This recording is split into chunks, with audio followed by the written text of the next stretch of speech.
நீராவி மூலியமா கேஸ் இல்லாம நெருப்பு இல்லாம புகை இல்லாம சுத்தமான முறையில சத்தான காய்கள் சூப்பரா நீராவி மூலியமா வேக வச்சுக்கலாம். ஸோ இதுதாங்க மல்டி கெட்டில் ஸ்டீமரு. ஸோ நம்ம நீராவி மூலியமா நமக்கு சத்தான முறையில் ஸோ ஸ்டீம் நம்ம என்னென்ன குக் பண்ணுறோமோ எல்லாமே சூப்பராக குக் பண்ணிக்கலாம். ஸோ ஃபர்ஸ்ட் நான் காய்கறி வச்சுட்டேன். அடுத்து பாருங்க சத்தான அந்த தானியங்கள் கொட்டிக்கிறேன். இதே மாதிரி நம்ம எந்த கடையில் இருந்தாலும் சூப்பராக கொட்டி வேக வச்சுக்கலாம். அடுத்து பார்த்தீங்கன்னா நான் வந்து கிழங்கு வச்சுக்கிறேன். ஸோ கொஞ்சம் நெல்லிக்காய் இருக்குது, நெல்லிக்காய் யூஸ் பண்ணிக்கலாம். அடுத்து பார்த்தீங்கன்னா சக்கரவள்ளி கிழங்கு. ஸோ உங்களுக்கு என்ன கிழங்கு ஐட்டம் வேணுமோ அதை வச்சு சூப்பராக நல்லா குக் பண்ணலாம். ஸோ அடுத்து பார்த்தீங்கன்னா நம்ம கிழங்கு வச்சிருக்கோம். இப்போ அடுத்து பாருங்க முட்டை வச்சுக்கிறேன். ஸோ இது வந்து சத்தான முறையில் முட்டை வேக வச்சுக்கலாம். ஸோ உங்களுக்கு என்னென்ன வேக வைக்க நீராவி மூலியமாக வேக வைக்கணும்னு நினைக்கிறீங்க எல்லாமே சூப்பரான முறையில் எடுத்துக்கலாம். இதில் உங்களுக்கு எந்த சைடு எஃபெக்ட் கிடையாது.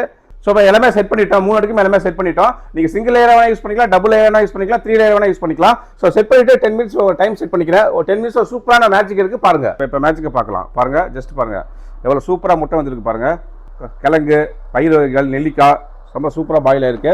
ஸோ வெஜிடபிள்ஸ் பாருங்கள் எந்த அளவுக்கு சூப்பராக சத்தான முறையில் குக் ஆகிருக்கு. ஸோ இதெல்லாமே உங்களுக்கு எப்படி பாயில் ஆகின்னு நான் காட்ட போகிறப்ப ஜஸ்ட் அப்படி வெயிட் பண்ணி ரொம்ப சூடாக கொதிக்க இருக்குது.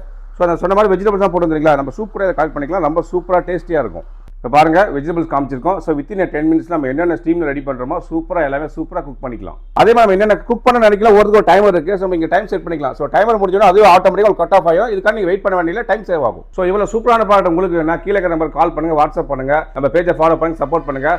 1 இயர் கேரண்டியோட தமிழ்நாடு ஃபுல்லாக ஃப்ரீ ஷிப்பிங் கொடுத்துட்ருக்கோம்.